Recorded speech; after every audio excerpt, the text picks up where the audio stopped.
오늘은 저의 사역 초년 시절에 제가 범했던 실수에 관해서 이야기하면서 설교를 시작하려고 합니다. 저는 대학교를 졸업하고 2001년도 1월 달에 모 교회에서 교육 간사로 풀타임 사역을 시작했습니다.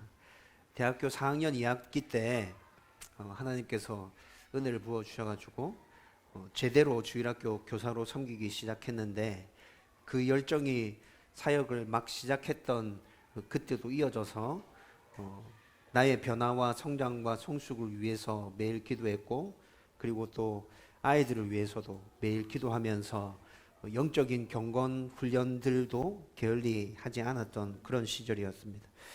일주일에 4일에서 5일 정도 학교 앞에 전도 나갔었고, 그리고 매주 토요일마다, 그때는 토요일 날 아이들이 학교 갔었죠. 학교 마치고 이제 토요일 날 오후 되면 아이들이 집에 다 가는데, 토요일 날 학교 앞에서 전도하고, 그리고 오후 시간에는 제 반 아이들 집집마다 매주 토요일마다 그렇게 신방을 다녔었습니다. 부모님들이 좋아할 만한 뭔가를 사들고, 그거 사는 돈도 제 돈을 다 들여서 그렇게 해서 신방 다니면서 매주 아이들을 그렇게 만났었죠. 그때 함께 사역했던 젊은 교사 몇 명이 마음이 참 잘 맞았습니다. 그래서 직장 다니는 분들도 있었는데, 직장 마치고 나면 저녁에 집으로 가는 게 아니라 다들 교회로 모였어요. 그래서 교회에서 몇 분의 젊은 교사들이 모여서 함께 영적인 교제를 나누고 기도하고, 그리고 어떻게 주일학교를 세워갈 것인가에 대해서 의논하면서 그렇게 1년의 세월을 보냈는데, 그때 2001년도에 하나님께서 엄청나게 큰 은혜를 부어주셨습니다. 제가 풀타임 교육 간사로 사역을 시작했을 때 주일학교가 한 40명 정도 됐었는데, 그렇게 1년을 보내는 동안에 주일학교가 한 270명, 280명 이렇게 1년 새에 부흥하게 되었죠. 어른들도 깜짝 놀라게 되었고, 제가 태어나서 쭉 자랐던 모교회가 어른들 한 200명 조금 넘는 교회였습니다. 그런데 그런 교회에서 1년 만에 주일학교 아이들이 이렇게 많이 모여서 어른들도 굉장히 좋아하고, 그리고 교회가 전체적으로 굉장히 힘있게 쭉쭉 나가는 그런 느낌을 받게 되었죠. 이렇게 1년이 지나고 2002년이 되었을 때 사역이 갑작스럽게 외부로 뻗어져 갔어요. 일주일에 2번, 화요일 저녁과 목요일 저녁에 계획에도 없었던 교사 세미나가 생겼고, 시골 교회가 갑자기 이렇게 부흥하니까 부산에 있는 교회들이 교사 세미나를 해달라고 그렇게 교회로 막 전화가 많이 왔었어요. 화요일 저녁과 목요일 저녁에는 그러면 우리가 부산에 있는 교회들을, 주일학교 선생님들을 섬겨야겠다 생각하고 그 일을 시작했죠. 근데 화요일과 목요일마다 교사 세미나를 가려고 하면 준비해야 되는 일들이 한두 가지가 아니었습니다. 그리고 이것뿐만이 아니라 2001년도에 우리 아이들을 위해서 제가 캠프를 굉장히 재밌게 기획해서 준비했는데, 또 이 캠프가 소문이 나면서 캠프를 해달라고 요청하는 전화들도 교회에 완전 쇄도하게 됐어요. 2002년도 여름방학, 겨울방학 이렇게 방학 때마다 한 번 캠프 할 때마다 300명씩 2박 3일로 하는데, 이 캠프를 방학 때마다 4번씩 진행하게 되는 거죠. 캠프는 정말 힘들고 어려웠습니다. 그리고 이것뿐만이 아니라 주일날 돌아가는 사역도 200명이 조금 넘는 교회에서, 어른들 숫자 200명이 조금 넘는 교회에서 아이들이 한 270, 80명 이렇게 늘어나면서 아이들이 예배 드릴 수 있는 공간이, 넓은 공간이 없잖아요. 그래서 주일학교 아이들 예배를 3부로 나누어서 드렸어요. 주일날 아침에 1부 예배 드리고, 오후에 2부 예배 드리고, 그리고 안 믿는 집에서 나오는 친구들이 너무 많아서 주일날 교회 못 오는 친구들을 위해서 토요일날 또 예배를 한 번 더 드렸습니다. 주일 예배는 이렇게 3부로 돌아가고, 교회에서 계속 있어 왔던 어른들 사역은 변함없이 그대로 다 지속되어지고 있고, 2002년도부터 저의 사역은 이렇게 폭발적으로 일해야 될 게 엄청나게 많이 늘어나서 정신없이 돌아가게 됐습니다. 2001년도 한 해 동안은 정말 하나님과의 영적 교제에 집중하면서 아이들의 영혼을 위해서, 저희 영적 성장을 위해서 그렇게 사역했었는데, 2002년부터 그 뒤로 한 4년 정도 일에 떠밀려서 이렇게 사역하게 되었죠. 여러분 좀 전에 말씀드렸다시피 제가 이렇게 사역하는 동안에 제 몸이 망가질 정도로 제일 힘들었던 사역이 캠프였습니다. 캠프는 한번 시작하려고 하면 적어도 3개월 전에 모든 것들을 다 준비했어야 됐었거든요. 기획부터 준비하고 진행하고, 그리고 밤마다 있는 집회 때 설교는 목사님이 하셨습니다. 근데 설교 끝나고 난 다음에 1시간 반 정도 이어지는 그 기도회를 제가 인도해야 됐었습니다. 낮에 정신없이 돌아다니다가 밤에 기도회까지 들어가서 그렇게 기도회 인도하고, 여러분 이렇게 진행된 2박 3일의 캠프가 2주 동안 2박 3일, 2박 3일, 2박 3일, 2박 3일 4번이 진행되는 거죠. 3개월 동안 준비하고 캠프가 진행되는 2주일 동안 제대로 자지도 못하고 제대로 먹지도 못하고 그렇게 2주를 보냈죠. 캠프가 끝나고 나면 마무리 짓는 일들도 제가 책임을 지고 했습니다. 여러분 그 마무리 짓는 일들도 1주에서 2주 정도 걸렸어요. 정리하고 우리가 사용했던 모든 기구들을 창고에 다시 집어넣고, 여러분 그렇게 캠프 한번 마치고 나면 저희 집사람이 너무 잘 알고 있죠. 일주일 동안 아파서 꼼짝도 못하고 그냥 집에서 끙끙 앓으면서 그렇게 지냈었습니다. 4년을 이렇게 지냈는데 그 뒤로 저에게 병이 생겼고 병명 찾는데 3년이 걸렸죠. 여러분 이렇게 사역하는 동안에 저의 영혼과 육체가 메말라 가고 있다는 거 저는 정말 깊이 느끼고 있었지만 멈출 수가 없었어요. 그냥 계속 다람쥐 쳇바퀴 돌아가는 그 안에 갇혀서 그냥 계속 이렇게 돌아가게 되는 거죠.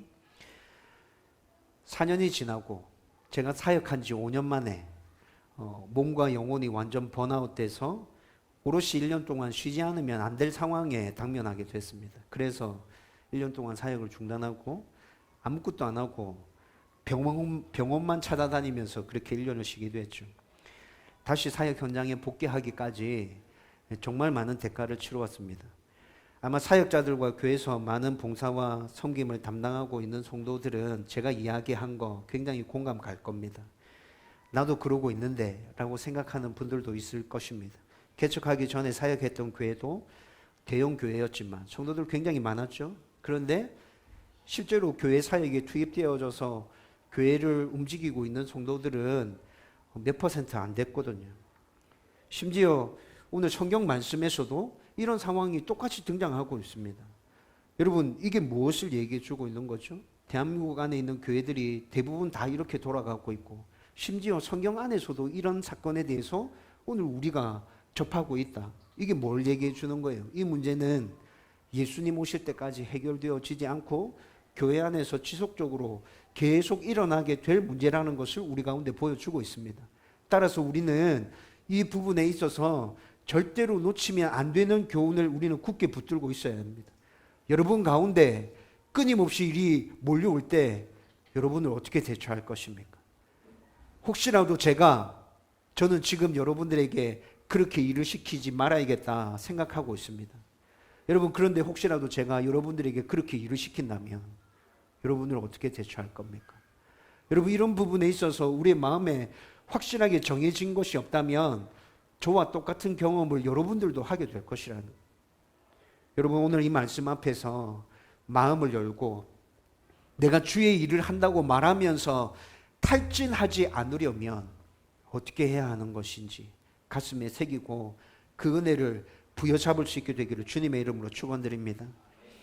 여러분 오늘 본문은 우리가 잘 알고 있는 나사로의 누이 마르다와 마리아의 이야기죠.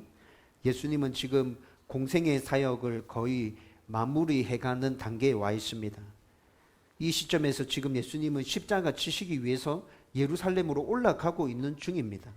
그리고 예루살렘에 거의 도착했을 때 어떻게 알게 되었는지 알 수는 없지만 예전부터 잘 알고 지냈던 마르다의 집으로 가고 계시는 장면을 정말 여러분들이 오늘 본문 말씀에서 함께 읽었습니다. 여러분 그런데 38절 말씀을 보면 예수님이 마르다의 집에 가신 것은 계획된 일이 아니라는 것을 알게 되죠. 아마 마르다는 예수님이 자기 동네에 오셨다는 소식을 소문으로 전해 듣고 예전부터 예수님과 잘 알고 있었기 때문에, 예수님과 굉장히 친하게 지냈기 때문에 자기의 집으로 예수님을 초대해서 음식을 대접해 드리고 싶었던 것 같습니다. 여러분, 그런데 이때 이 당시에 지금 예수님이 십자가 지시기 위해서 예루살렘으로 올라가고 계셨다, 제가 말씀드렸죠. 여러분, 누구와 동행하고 있습니까? 예수님의 12 제자들과 함께 동행하고 있는 거예요. 예수님을 자기 집으로 초대했다면 그의 제자들까지 같이 초대한 거죠. 여러분, 오늘 본문에 등장하는 인물은 예수님, 마르다, 마리아 이렇게 세 사람이지만 예수님 제자 12까지 포함하면 지금 마르다의 집에 초대받아서 간 사람들, 그 안에 있는 다 사람들 합치면 몇 명이라는 거예요? 성인만 적어도 15명. 나사로는 지금 오늘 이 집에 있었는지 없었는지 본문에 나타나지 않아요. 그렇죠? 만약에 나사로가 이 집에 없었다 치더라도 적어도 지금 마르다의 집안에는 성인 15명이 있는 거예요. 여러분, 그런데 마르다가 계획에도 없었는데 갑자기 이 15명을 자기 집으로 초대해서 13명을 초대해서 음식을 대접해 드리고 싶었다는 것이죠. 여러분, 예수님과 그의 제자들이 마르다의 집으로 오셨을 때부터 마르다의 집은 정신없이 돌아가기 시작했을 겁니다. 그런데 예수님은 어느 곳에 가든지 한결같은 모습으로 하늘나라 복음을, 천국 복음을 사람들에게 계속 가르쳤죠. 여러분, 이 상황도 똑같았습니다. 예수님 마르다의 초청으로 그의 집에 가기는 했지만 마르다는 예수님에게 음식을 대접해 드리고 싶었지만 예수님은 어떤 생각을 하고 있는 거예요? 마르다와 마리아에게 천국 복음을 자세하게 이야기해 주고 싶은 마음을 가지고 계셨던 거죠. 그래서 39절 말씀에 보면 예수님께서는 마르다의 동생 마리아에게 지금 하늘나라와 천국 복음에 대해서 쭉 가르치고 계십니다. 여러분, 39절 말씀에 보면 주의 발치에 앉아 그의 말씀을 듣더니 이렇게 말씀하고 있습니다. 마리아가 지금 누구 발치 아래 앉았다고요? 예수님 발치 아래 앉아서 예수님께서 가르치는 이야기를 듣고 있다는 것입니다. 여러분, 그런데 누구의 발치 아래 앉아서 그의 말을 듣고 있다, 이것은 이 당시에 이스라엘에서 스승과 제자 사이에서 일어나는 모습을 그리고 있는 거예요. 스승이 자기 제자에게 아주 친절하고 꼼꼼하고 자세하게 뭔가를 이렇게 가르쳐 줄 때의 모습이 바로 스승의 발치 아래서 스승이 하는 이야기를 듣고 있는 모습이라는 거죠. 여러분, 지금 예수님은 마리아를 자기 제자처럼 생각하고 굉장히 자세하게 하늘나라와 천국 복음에 대해서 얘기해 주고 있는 겁니다. 그런데 이 당시에 여인들의 주의가 어땠죠? 여자들의 주의가 어땠습니까? 여자들이 사람의 숫자에 포함되던 시절이었습니까? 아니요. 여자의 인권이라는 측면에서 생각해 봤을 때 이때 이 당시에 이스라엘 나라는 여인들의 인권이 정말 형편없었거든요. 여러분, 그런데 랍비가 여자를 제자로 받아주는 일도 있었을까요? 그런 일들은 상상도 못했던 거죠. 여러분, 그렇지만 예수님께서는 지금 마리아를 자신의 제자처럼 대하고 있습니다. 그러면서 꼼꼼하게 자세히 친절하게 가르쳐주고 계시다는 것이죠. 그리고 39절 말씀을 헬라어로 살펴보면 마리아가 예수님 발치 앞에서 지금 가르침을 받고 있는 이 상황은 예수님의 명령으로 시작되는 것입니다. 예수님께서 마르다야, 마리아야, 이리 오너라. 나는 너희들과 이야기하고 싶다. 오랫동안 못 봤잖아. 여러분, 이렇게 해서 지금 시작되는 일이라고요. 여러분, 자세하게 나타나지는 않았지만 학자들이 헬라어를 쭉 이렇게 연구하면서 예수님의 명령으로 지금 이 상황이 시작됐구나라는 것들을 발견하고 그 상황에 대해서 좀 상상을 해봤어요. 제가 방금 말씀드렸던 것처럼 그렇습니다. 예수님이 마르다의 초청으로 갑자기 계획에도 없었는데 마르다의 집으로 들어가셨습니다. 그런데 마르다는 지금 예수님 자기 집에 들어오시자마자 막 반갑게 환영하고 인사하고 난 다음에 어디로 향했어요? 부엌으로 향했죠. 마르다는 부엌으로 갔습니다. 예수님 조금만 기다리십시오. 제가 음식을 준비하겠습니다. 그리고 마르다와 마리아 모두 다 부엌으로 향해서 음식을 준비하고 있었을 거예요. 그런데 예수님께서 그 모습을 가만히 지켜보시다가 어떻게 말씀하시는 거죠? 얘들아, 대충 해도 돼. 우리식으로 얘기하면 어떻게 됩니까? 밥이랑 김치만 줘. 그냥 물에다가 말아서 먹으면 돼. 그렇게 바쁘게 그렇게 하지 마. 일로 와. 나는 너희들과 얘기하고 싶어. 예수님이 부르시는 거죠. 여러분, 이 부르심에 누구가 반응해요? 마리아가 반응해요. 처음에 마리아가 부엌에 가서 마르다와 같이 음식을 준비하고 있었는데 예수님 그렇게 부르시니까 예수님과 얘기하고 싶은 마음이 이 자매들 가운데도 있었겠죠? 마리아가 반응한 것입니다. 마리아의 이 반응은 헬라어에서 또 발견할 수 있는데 굉장히 적극적으로 순종하고 있는 반응의 모습입니다. 그래서 마리아는 지금 예수님의 발치 아래 앉아서 예수님의 이야기를 듣고 있다는 것이죠. 여러분, 상황이 이렇게 흘러갔기 때문에 처음에 마르다도 마리아에게 뭐라 하지 못했어요. 예수님이 불러서 간 거잖아. 그러니까 처음에 괜찮았어요. 근데 시간이 점점 지나면서 어떻게 바뀝니까? 마음이 불편해지기 시작합니다. 그리고 그 불편한 마음이 40절에 불평함으로 표출되어지죠. 40절 말씀을 자세히 들여다보면서 생각을 해보면 마르다의 불평은 한 세 가지 정도로 정리할 수 있겠구나라는 생각이 듭니다. 첫 번째는 음식 준비하는 것을 도와주지 않고 예수님의 발치 아래서 예수님의 이야기만 줄기차게 듣고 있는 마리아를 향한 불평이었죠. 마리아야, 네 지금 바쁜 거 안 보이나? 네 알잖아 지금. 왜 그러는데 니? 예수님이 불러서 갔더라도 잠시 이야기를 듣다가 예수님 조금만 기다리세요 하고 와야지. 마리아를 향한 불평이라는 거죠. 그리고 두 번째는 바쁘게 움직이고 있는 자신을 배려해 주지 않는 예수님을 향한 불평이었습니다. 여러분, 보통 이렇게 계획에도 없었는데 갑작스럽게 손님으로 초대받아서 집에 갔어요. 그리고 집주인이 막 바쁘게 막 움직이고 있는 모습을 보게 됩니다. 그러면 손님으로 초대받아 간 사람은 아무리 그 사람과 함께 이야기하고 싶은 마음이 있다 하더라도 갑작스럽게 벌어진 일이기 때문에 좀 시간을 두고 참고 기다리는 게 우리는 예의라고 생각하죠. 계획에도 없었던 일이니까. 그리고 저 사람이 나를 정말 반갑게 맞아주어서 내가 지금 갑작스럽게 초대받아 왔으니까 준비할 수 있는 시간을 줘야지. 그렇죠? 진짜 얘기하고 싶다면 어떻게 하면 됩니까? 음식 준비를 같이 하면서 얘기하면 되지. 그렇잖아요? 네, 우리는 다 이렇게 생각합니다. 그런데 예수님은 지금 눈치도 없이 막 바쁘게 막 이렇게 하고 있는데 지금 오라 합니다. 그리고 눈치도 없는 동생이 예수님 오라 한다고 또 갔어요. 처음에 괜찮았어요. 그런데 바쁘게 계속 움직이고 있는데 보내주지 않고 계속 붙들고 있는 그 예수님이 불편해졌다는 거예요. 예수님 진짜 왜 저러시나. 좀 보내주지 적당하게 하고. 세 번째는 자기의 수고를 알아주지 않는 것에 대한 불평이었습니다. 여러분, 지금 실제로 예수님을 위해서 일하고 있는 사람은 누굽니까? 마르다거든요. 마리아가 아니거든요. 마리아는 하는 거 아무것도 없거든요. 예수님을 위해서 뭔가를 하고 있는 건 자기인데, 근데 자꾸 저쪽에서 들려오는 이야기에 귀가 쏠깃쏠깃 기울여지는데 들어보니까 예수님은 지금 계속 마리아를 칭찬하고 있는 느낌이 계속 들거든요. 이거 이상하다. 내가 지금 열심히 일하고 있는데 예수님 왜 나에 대해서는 한마디도 안 하고 계속 마리아에 대해서만 얘기하는 거지? 불편한 마음이 생깁니다. 여러분, 마르다에게 나타나는 이런 불평은 교회에서 많은 봉사와 섬김을 할 때 탈진하는 성도들에게서 거의 비슷하게 나타나는 모습이죠.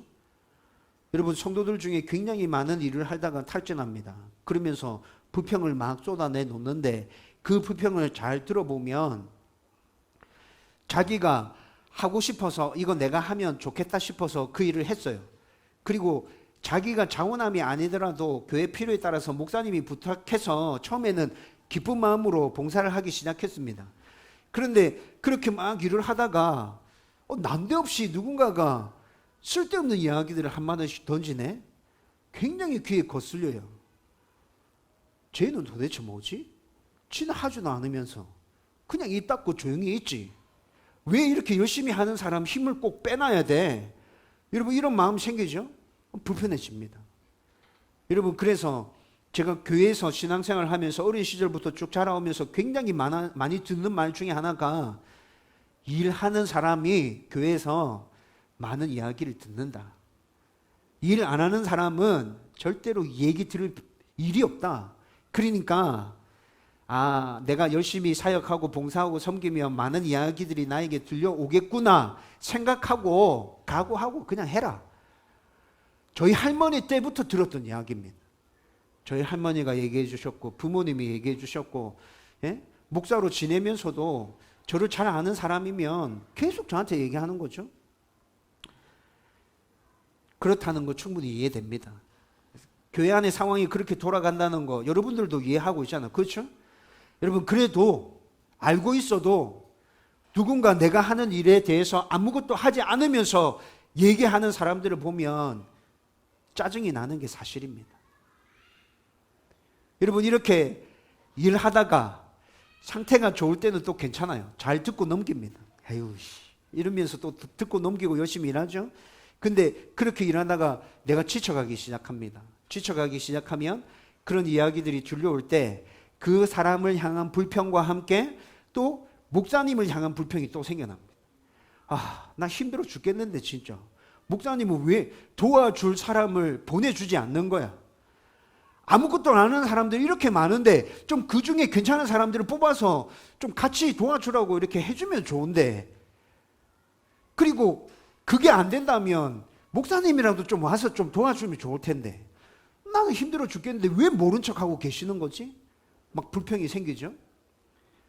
여러분, 이렇게 불평이 생겨나다가 진짜 심각한 상황에 이르게 되면 어떻게 됩니까? 목사님이 하는 설교가 귀에 들려오지 않습니다. 여러분, 그게 번아웃 됐다는 증거죠. 여러분, 제가 5년차 사역할 때 그랬었습니다. 목사님이 하는 설교 하나도 들려오지 않고 목사님이 뭔가 예민한 부분에 대해서 건드리는 말씀을 하실 때마다 불같이 불평이 치솟아 올랐습니다. 비판하죠. 자기는 그렇지 않으면서 막 이렇게 생각하죠. 여러분, 이런 모든 상황이 전개된다 하더라도 결정적으로 나를 칭찬해주고 인정하는 사람이 있으면 또 괜찮습니다. 아무 문제 없습니다. 내가 탈진했다 하더라도 누군가 나의 수고를 알아주고 나를 인정해주고 칭찬해주면 나의 탈진됨을 다 끌어안고 우리는 계속해서 나갑니다. 그런데 아무도 나의 수고를 알아주지 않을 때 우리는 어떻게 됩니까? 번아웃된 상태에서 완전히 나가 떨어지게 되는 거지. 목사님, 저 교회 옮기겠습니다. 이게 최후의 발언이고, 이 발언 하기 전에 어떻게 합니까? 목사님, 저 이제 안 합니다. 아무것도 안 합니다. 그냥 예배만 드릴 겁니다. 저를 찾지 마세요. 건드리지 마세요. 꼭 협박하던 듯한 어투로 저를 찾으면 뒤에 점점점이 있죠. 그 점점점이 뭡니까? 저를 찾으면 교회 옮길 거예요. 이 말을 뒤에 괄호 안에 포함시켜 놓고 찾지 마세요. 이렇게 얘기합니다. 여러분, 제가 얘기하는 거 여러분 충분히 공감하죠? 공감할 겁니다. 여러분, 저도 제가 겪었기 때문에 여러분, 마르다의 마음 안에, 마르다가 표현은 안 했지만 이런 마음이 있다는 거 충분히 이해되어지고 공감되어집니다. 여러분, 그런데 이렇게 마르다의 마음은 복잡하고 여러 가지 갈등이 있고 불평, 불만이 그의 안에 가득하게 차 있는데, 오늘 우리가 읽었던 말씀은 이에 대한 원인을 아주 짧고 분명하고 명확하게 한 줄로 딱 정리하고 있습니다. 어떻게 정리합니까? 40절에 준비하는 일이 많아 마음이 분주한지라. 준비하는 일이 많아 마음이 분주한지라. 여러분, 마르다에게서 일어난 이런 복잡한 모든 감정들이, 이런 수많은 불평들이 마음이 너무 분주했어. 마음이 너무 분주했어. 여러분, 여기서 마음이 분주하다는 것을 헬라어로 쭉 살펴보면 한 곳에 마음이 집중되지 못하게끔 동시다발적으로 여러 곳에서 마음을 밖으로 이렇게 막 끌어당기고 있다는 표현을 쓰고 있습니다. 여러분, 여러 곳에서 동시다발적으로 마음이 이렇게 딱 집중되지 못하도록 여러 곳에서 이렇게 밖으로 이렇게 마음을 막 끌어당기면 여러분, 굉장히 정신 못 차리는 상황이 되겠죠? 우리에게 만약에 이런 일들이 생긴다면 어떻게 될 것 같아요? 완전 혼란스러울 거예요. 뭐부터 해야 되지? 지금 내가 뭐부터 해야 되는 게 맞는 거야? 어떻게 해야 되지? 여러분, 이런 것들이 정상적으로 생각이 되지 않는다고요. 이런 상황이 오래 지속적으로 반복되어지면 어떻게 됩니까? 모든 일들을 다 쏟아놔 버립니다. 어디서부터 어떻게 풀어가야 되는지 하나도 감이 잡히는 게 없거든. 그러니까 사람들은 그 가운데서 일을 쏟아놔 버리고 도망가게 됩니다. 회피하죠. 마르다는 지금 갑작스럽기는 했지만 예수님과 제자들을 대접할 음식을 여러 가지로 잘 준비하고 싶은 마음이 그의 가운데 간절하게 있었던 것 같습니다. 그냥 집으로 초대해서 그냥 한 끼 대충 대접해 드리고 마는 것이 아니라 진짜 오랜만에 예수님 만났으니까 예수님한테 정말 제대로 된 음식을 대접해 드리고 싶다. 마르다의 이 마음도 여러분 이해되죠? 충분히 이해됩니다. 그런데 이것은 지금 상황에서 가능한 것입니까? 여러분, 원래부터 계획된 일이라면 가능했겠죠.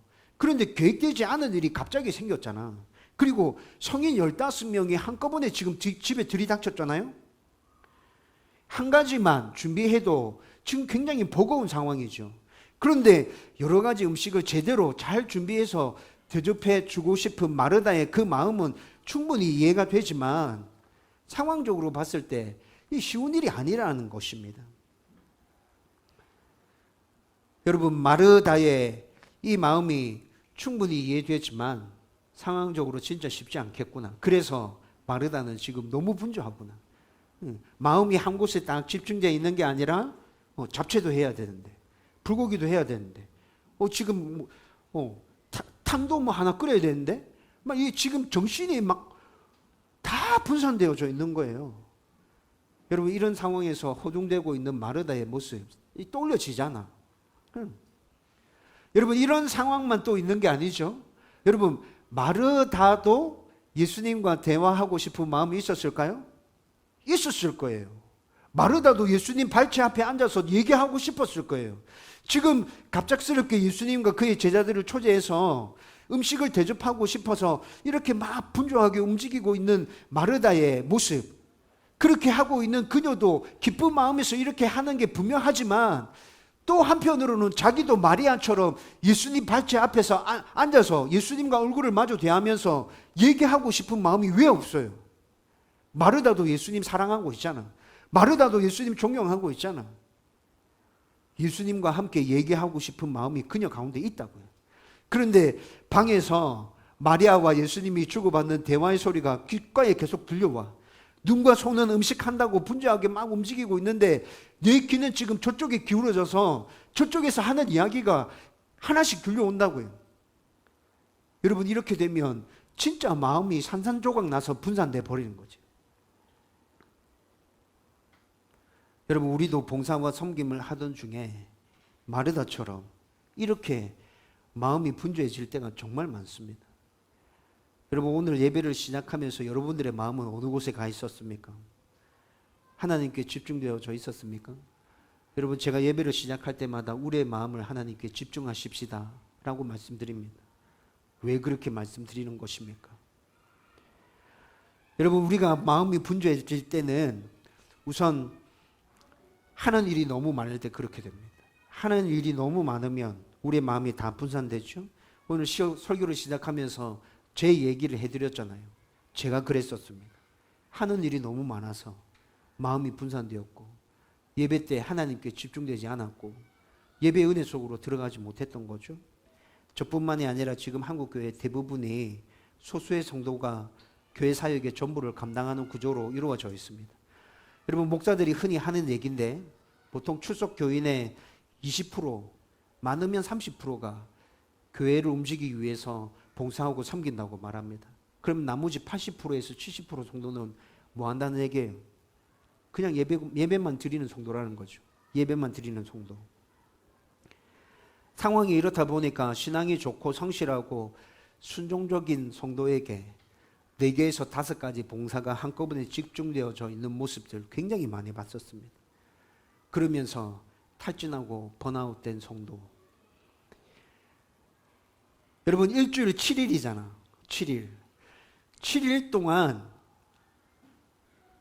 5일을 교회 나오는 성도 제가 진짜 많이 봤거든요. 7일 동안 5일을 교회 나오면 직장 생활을 하고 있는 분이죠. 그러면 저 사람은 여가 생활 언제 하는 거지? 가족들이랑은 언제 시간 보내는 거지? 나머지 세상에서 만나야 되는 친구들, 사람들이 있을 건데 그럼 그 사람들은 언제 만나는 거지? 여러분, 저는 진짜 궁금했어요. 물어보고 싶었어요. 7일 중에 5일을 이렇게 교회 오면 그러면 나머지는 어떻게 하고 계세요? 여러분, 이렇게 봉사하고 섬기다가 지치고 탈진하는 성도들, 여러분, 제가 진지하게 여러분들에게 질문하고 싶습니다. 여러분들 교회 왜 다닙니까? 여러분들 신앙생활 왜 하고 있는 거죠? 봉사하고 섬기기 위해서 교회 다니고 신앙생활을 하고 있는 것입니까? 성경은 우리에게 그렇게 얘기해 주지 않습니다. 봉사하고 섬기기 위해서 교회 다녀라, 예수님을 믿어라, 그렇게 얘기해 주지 않아요. 여러분, 우리가 교회에 와서 신앙생활을 하고 예수님을 믿고 있는 이유는, 성경에서 말해주는 분명한 이유는 하나님과의 관계 회복입니다. 하나님과의 관계 회복. 죄로 인해서 하나님으로부터 떨어진 우리들, 구원받을 수 없는 우리들, 그 우리들을 살리시고 구원해 주시기 위해서 예수 그리스도가 이 땅에 오셔서 십자가 지셨잖아요. 구속 사역을 감당해 주셨잖아요. 성령 하나님께서 이 땅에 오셔서 우리의 보증이 되어주고 계시잖아요. 그 모든 일들은 하나님과의 깨어졌던 그 관계를 회복하기 위함이었다고 성경은 분명히 얘기해 주고 있습니다. 우리가 교회에 와서 예배 드려야 하는 이유, 신앙생활을 해야 하는 이유, 봉사와 섬김을 해야 하는 이유도 하나님과의 관계를 든든하게 세워가기 위함이라고 성경이 우리에게 그렇게 얘기해 주고 있어요. 여러분, 따라서 우리의 관심은 교회에 와서 예배 드릴 때마다 우리의 포커스는 하나님과의 관계에 맞춰져 있어야 합니다. 내가 섬기는 일이 아니라, 하나님을 위해서 하는 일이 아니라 하나님과의 관계, 하나님과의 대면함, 하나님과 이야기를 나눔, 하나님을 온전한 마음으로 예배함, 거기에 우리의 마음이 온전하게 가 있어야 된다는 것입니다. 여러분, 이 말은 봉사와 섬김이 필요 없고 중요하지 않다는 것이 아닙니다. 여러분들의 봉사와 섬김이 없다면 다음 교회는 건강하게 서지 않습니다. 운영하는 데 있어서 굉장히 많은 문제들이 발생하게 될 겁니다. 그래서 성도의 봉사와 섬김은 교회를 건강하게 세워가는 데 있어서 꼭 필요합니다. 여러분, 교회를 운영하는 차원에서 뿐만이 아니라 영적인 성장과 성숙을 위해서도 섬김과 봉사는 반드시 필요하다고 성경에서 우리 가운데 그렇게 말해주고 있습니다. 그래서 각자의 영적인 수준에 따라서 저는 여러분들이 감당할 수 있는 작은 봉사라도 하나, 많으면 2개 꼭 하십시오. 저는 계속해서 여러분들에게 권면할 겁니다.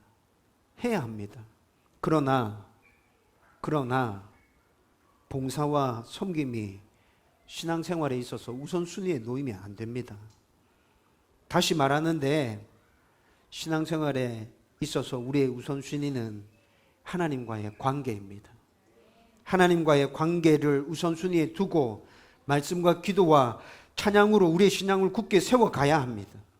그렇게 우리의 신앙을 굳게 세우고 난 이후에 교회의 필요에 따라서 또 신앙이 연약한 성도들을 도와주어야 될 일이 생긴다면 그때 봉사하고 섬김으로 그들을 도와주면 됩니다. 여러분, 이렇게 해가면 교회 전체가 온전하게 모두 다 건강하게 하나님의 사람으로 세워져 갈 수 있다는 것이죠. 제가 다시 한 번 더 강조해서 말씀드리는데, 신앙생활의 핵심은 하나님과의 관계에 있습니다. 여러분, 이 생각이 분명하다면 저와 여러분들이 봉사와 섬김으로 지칠 때, 하나님과의 관계에 문제가 있구나라고 느낄 때 여러분들이 하고 있는 섬김과 봉사를 내려놓고 잠시 쉴 수 있습니다. 여러분, 그 쉼은 도망가는 것이 아닙니다. 그 쉼은 회피하는 것이 아닙니다. 그 쉼은 회복을 위한 것입니다. 하나님과의 관계에 집중하기 위한 쉼입니다. 여러분, 그렇게 해서 쉰다면 여러분들은 모든 에너지를 다 집중해서 하나님과의 관계에 회복하는 일에 마음을 쏟아야 합니다. 그렇게 마음이 회복되어지고 난 이후에, 하나님과의 관계가 회복되어지고 난 이후에 여러분들이 할 수 있는 봉사와 섬김의 자리로 다시 돌아오셔서 여러분 그렇게 섬기고 봉사한다면 하나님께서 그 섬김과 그 봉사를 정말 기쁘게 받아주실 것입니다. 그리고 그 일들을 통해서 하나님은 교회를 더욱더 건강하게 세워가실 것입니다. 여러분, 다음 교회 안에 그렇게 봉사와 섬김에 대한 정의가 우리 안에 함께 공유되어지고 그렇게 봉사하고 섬긴다고 상상해 보십시오. 우리가 정말 하나님 주인 되신 교회로 건강하게 세워져 갈까요? 저는 100% 그렇다고 생각합니다. 지치고 하나님과의 관계에 문제가 있다 생각되는 성도들 쉴 수 있도록 배려해주고, 그가 비워놓은 자리를 서로 돌아가면서 그 자리를 메워주고, 그리고 빨리 이 성도가 회복할 수 있도록 함께 마음을 모아주고, 다시 성장하고 난 다음에, 회복되고 난 다음에 또다시 자기가 할 수 있는 봉사를 해가면서 교회를 건강하게 세워가고. 여러분, 우리 교회 안에 이런 일들이 일어난다면 교회의 주인은 정말 하나님이시구나라는 것들을 우리의 눈으로 직접 목격하면서 다음 교회가 건강하게 서가는 것, 우리 모두 경험할 수 있게 될 것입니다. 저는 간절하게 소원합니다. 하나님, 우리 교회 그렇게 되게 해주십시오. 혹시라도 목사님, 제가 하고 있는 봉사가 꽤 비중 있는 건데 그만두면 다음에 누군가 이 봉사를 할 사람이 있을까요? 제가 그만두면 이거 어떻게 돌아가죠? 목사님 괜찮겠습니까? 물어보고 싶어요? 여러분, 그렇게 질문하는 분이 계시다면 저는 그분에게 분명하게 얘기할 겁니다. 다음 교회 주인은 하나님이십니다. 다음 교회 주인은 하나님이십니다. 당신이 걱정할 게 아니야. 그건 하나님 걱정할 거야. 꼭 해야 되는 일이라면 당신이 쉰다고 해도 하나님께서 그 일을 이어지게 하실 거야. 쉬면서 하나님과의 관계를 회복하는 데 집중해. 저 이렇게 말씀드리고 싶다고. 여러분, 우리 교회의 주인이신 하나님 능력 없으신 분이십니까? 우리 교회 주인이신 하나님은 전지전능하신 분이십니다. 선하신 분이십니다. 신실하신 분이십니다. 여러분들이 쉰다고 해도 교회 무너지지 않습니다. 괜찮습니다. 여러분들이 오로지 관심을 가져야 될 부분은 하나님과의 관계를 온전하게 회복하고 세워가는 그 일임을 반드시 기억하십시오. 여러분, 교회에서뿐만이 아닙니다. 여러분, 가정에서, 세상에서, 또 직장에서 여러분들의 일이 많아짐으로 인해서 탈진할 때 있습니다. 몸이 지쳐갈 때 있습니다. 그것이 영적인 부분에까지 이어져서 영육이 같이 다운돼 가는 것, 여러분 느끼게 될 겁니다. 그런 상황이 여러분들 가운데 발생한다면 어떻게 합니까? 저는 단호하게 말합니다. 일을 줄이십시오. 목사님, 이거는 먹고 사는 문제와 연결되어져 있어요. 그분에게 똑같이 답해드리고 싶습니다. 당신의 주인은 하나님이십니다. 당신이 이렇게 지치고 탈진되어져 가는 것, 주인이신 하나님이 모를 것 같습니까?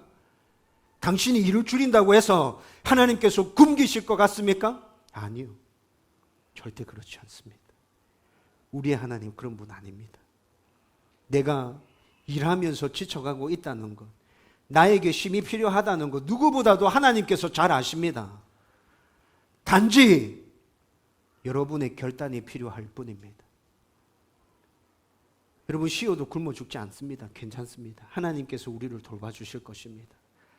여러분, 그렇게 일을 좀 줄이고 회복하기 위해서 어떻게 해야 하는지 집중하십시오. 기도하십시오. 하나님께 도움을 구하십시오. 하나님께서 우리 가운데 반드시 말씀해 주실 것입니다.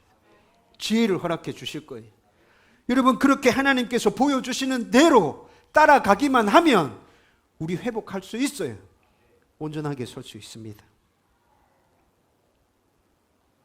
저와 여러분들이 어떤 부분에서든지 탈진하는 일이 생긴다면 정말 이렇게 내가 하고 있는 봉사와 섬김들 일들을 줄여가면서 회복하는 데 집중할 수 있기를 주님의 이름으로 축원드립니다. 두 번째로 영적이지 않은 여러 가지 생각들이 우리의 마음에 가득하면 우리 마음이 굉장히 분주하게 됩니다. 영적이지 않은 많은 생각들이 우리의 마음을 지배할 때.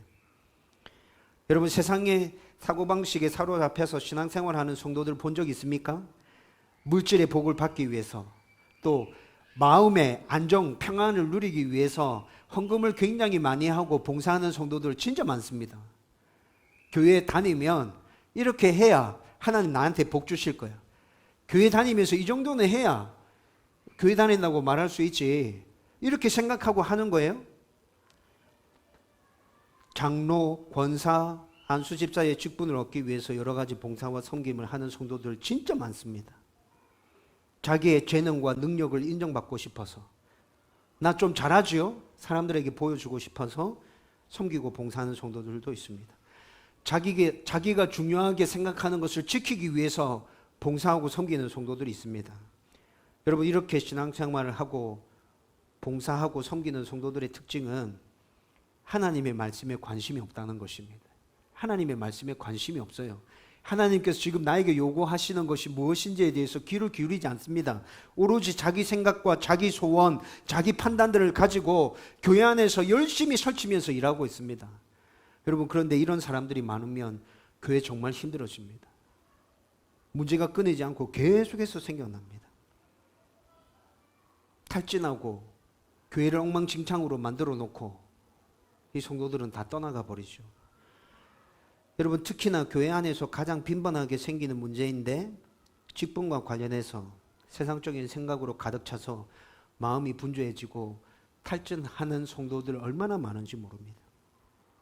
지금부터 하는 말은 오해하지 마시고 제가 무엇에 포커스를 두고 이야기하는 것인지 여러분 잘 생각하고 받아들이십시오.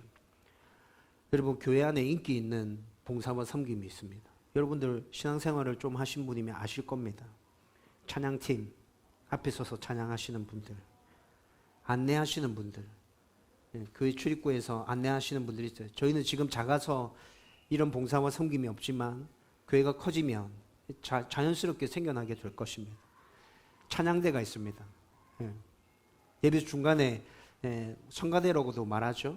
찬양하는 분들이 있습니다.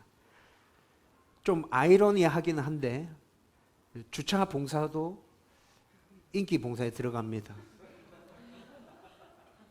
여러분, 그런데 이 봉사의 공통점이 뭔지 아세요? 사람들한테 보이거든. 사람들의 주목을 받기 쉽거든요. 하기 싫어하는 봉사 있습니다. 어떤 게 있습니까? 청소 있어요. 청소. 식당에 들어가서 음식 준비하는 거 정말 하기 싫어합니다. 오죽했으면 설거지를 해야 되는데 설거지를 못해서 이 설거지는 강제 봉사로 돌립니다. 오늘은 1구역, 2구역, 3구역, 옛날에 구역이라 표현했죠. 안 하려고 해가지고 강제로 돌려요. 식당, 청소, 그리고 또 주일학교 교사들 안 하려고 합니다. 선교와 관련된 봉사들 안 하려고 합니다. 공통점이 뭐죠? 사람들이 알아주지 않습니다. 사람들이 주목해 주지 않거든. 여러분, 그런데 어느 게 중요합니까? 여러분들 한번 말씀해 보십시오. 제가 말씀드렸던 이 봉사들 중에 어떤 봉사가 더 중요한 것이죠? 어떤 게 중요하다, 어떤 건 덜 중요하다 나눌 수 있습니까? 하나님의 관점에서 나눌 수 있어요? 못 나눠요. 나눌 수 없어요. 그 중에 단 하나라도 없으면 교회는 제대로 돌아가지지 않아요. 그런데 봉사와 섬김과 관련해서 이렇게 정리되어지는 이유는 모든 것이 직분과 연결되어져 있기 때문에 그렇습니다. 여러분, 대한민국의 모든 교회들이 거의 이 문제에 다 걸려져 있습니다. 제가 앞서 설명한 것 한번 떠올려 보십시오. 신앙생활을 하는 데 있어서 우선순위가 어디에 있다 했습니까? 하나님과의 관계에 있다 했습니다. 따라서 봉사와 섬김도 직분을 얻기 좋은 순서로 정리되어야 될 게 아니라 하나님과 관계 맺기 좋은 순으로 정리되어야 한다고 생각합니다. 그리고 하나님과 관계 맺기 좋은 순으로 봉사가 정리되어질 때 1번, 2번, 3번 이렇게 순위를 매길 수 없다 저는 생각해요. 여러분, 왜 그렇습니까? 우리 올 초에 시작하면서 송구 영신 예배 때 저와 여러분들이 나눈 말씀이 뭐죠? 예배자의 삶에 대해서 함께 말씀을 나누었잖아요. 하나님은 우리의 주인이시고 모든 부분을 다스리고 통치하시는 분, 우리의 모든 것들을 통해서 우리는 그분을 예배해야 하는 그런 삶을 살아야 한다고 말씀을 나누었지 않습니까? 그 관점에서 생각해 보면 우리가 하는 봉사 중에 하나님 앞에 예배 아닌 것이 어디 있습니까? 여러분, 세상에서 하는 봉사 예배 아닙니까? 아니요. 세상에서 봉사하는 것 예배죠. 세상에서도 섬기고 봉사하십시오. 교회 와서도 여러분들이 할 수 있는 역량에 따라서 섬기고 봉사하십시오. 여러분, 이런 관점에서 섬김과 봉사를 접근하다 보면 나의 재능에 따라서, 내가 좋아하는 것에 따라서 내가 할 수 있는 만큼 그렇게 해야 되는 거구나. 여러분, 이렇게 정리되어질 것입니다. 여러분, 예수님께서도 마르다에게 똑같이 얘기하고 있습니다. 오늘 42절 말씀에서 예수님께서 불평불만을 늘어놓고 있는 마르다에게 뭐라 얘기하십니까? 마르다야, 한 가지만으로도 괜찮다. 여기에 집중하지 말고 나랑 관계 맺는 데 집중해. 마리아는 지금 이걸 택했어. 마리아 절대 빼앗기지 않을걸? 너도 그랬으면 좋겠어. 일하는 데 마음을 팔지 마. 예수님께서 지금 마르다에게 이야기하시는 것이 이거 아닙니까? 똑같이 우리 가운데 말씀하십니다. 일하는 데 마음 뺏기지 마. 너는 지금 나를 위해서 그렇게 한다고 하는 건데 너가 그것 때문에 아파하고 힘들어하고 지쳐가는 모습 보면 나는 마음이 아파. 여러분, 하나님께서 오늘 우리에게 이렇게 말씀하신다고. 여러분, 이제 말씀을 정리하려고 합니다. 오늘 마르다와 마리아에 대한 이야기를 여러분들과 함께 나누었는데, 여러분, 이 말씀 앞에 어떤 사건이 있었는지 여러분들이 좀 알아야 될 필요가 있습니다. 이 말씀 앞에 어떤 사건이 있었냐면, 한 서기관이 예수님을 시험하기 위해서 예수님 앞에 찾아와서 질문합니다. 어떤 계명이 가장 큰 계명입니까? 예수님께서 그 질문에 대한 답으로 하나님 사랑과 이웃 사랑에 대해서 말씀해 주셨죠. 그리고 난 이후에 이웃 사랑에 대한 예로 선한 사마리아인의 이야기를 들려주셨습니다. 그 이야기가 끝나고 난 다음에 마르다, 마리아의 이야기가 전개되어지고 있습니다. 여러분, 이거 뭐 얘기하는 거죠? 하나님 사랑, 이웃 사랑 가장 큰 계명이다 라고 답해 주시고, 이웃 사랑은 이런 거야 라고 말씀해 주신 그 예수님께서 지금 마르다와 마리아의 이야기를 통해서 하나님 사랑은 이런 거야 라고 말씀해 주시고 계시다는 것이죠. 여러분, 오늘 말씀은 하나님 사랑이 어떤 것인지 우리에게 보여주고 있는 말씀이었습니다. 여러분, 하나님 사랑한다고 고백해 보신 적 있습니까? 언제 고백해 봤죠? 최근에 하나님 사랑합니다. 하나님 정말 사랑합니다. 언제 고백했습니까? 여러분, 한 번도 하나님 사랑한다고 고백한 적 없다면 오늘 하나님 사랑한다고 고백하십시오. 나 뜨겁습니까? 어색합니까? 여러분, 계속 하세요. 하다 보면 괜찮아집니다. 하나님께서 끝도 없이 우리에게 말씀하십니다. 나는 너를 사랑해. 우리도 이제 하나님께 반응해야죠. 저도 하나님 사랑합니다. 하나님 사랑한다는 이 마음을 계속 키워가십시오. 그리고 하나님 사랑한다는 그 마음을 품고 정말 하나님 사랑하는 모습을 드러내면서 살고 싶다면 오늘 말씀을 가슴에 새기십시오. 그 하나님의 사랑 우리 어떻게 드러낼 수 있습니까? 일함으로 드러낼 수 있습니까? 교회에서 많은 봉사와 섬김을 해야 하나님을 사랑한다는 그 마음이 표현되어지는 것입니까? 아니요. 오늘 말씀은 우리 가운데 그렇게 얘기해 주지 않았어요. 일이 아니라고 말합니다. 일이 아니야. 뭐라고 얘기하죠? 나를 사랑한다면 나와 튼튼한 관계를 맺자. 나와 이야기하자. 나와 좀 함께 있어 줄 수 없니? 말 안 해도 돼. 막 수다 떨면서 막 그렇게 얘기 안 해도 돼. 침묵하고 있다고 어색하지 않아. 괜찮아. 나는 말하지 않아도 그냥 너와 함께 있고 싶어. 네가 그렇게 해준다면 나를 사랑하고 있다는 거 나는 진짜 알 수 있을 것 같아요. 여러분, 오늘 말씀이 이것을 우리 가운데 얘기해 주고 있다고요. 매일 24시간 하나님을 의식하면서 동행하기 위해서 몸부림치십시다. 여러분, 제가 요즘에 유기성 목사님 책 계속 읽고 있다고 말씀드렸죠. 전부 다 읽을 겁니다. 유기성 목사님 쓰신 책 전부 다 읽을 작정으로 읽고 있습니다. 자주 말씀드렸는데 이 목사님 얘기하는 거 하나밖에 없습니다. 24시간 예수님과 동행하기. 여러분, 그런데 그 하나의 말이 계속 똑같은 말을 조금 다른 식으로 이야기하고 있는데 왜 그렇게 저한테 도전이 되는지.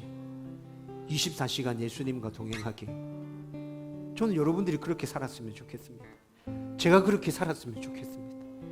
하나님 정말 기뻐하실 겁니다. 우리가 하나님 사랑하고 있다는 것, 그 모습 가운데 하나님 충분히 아실 겁니다.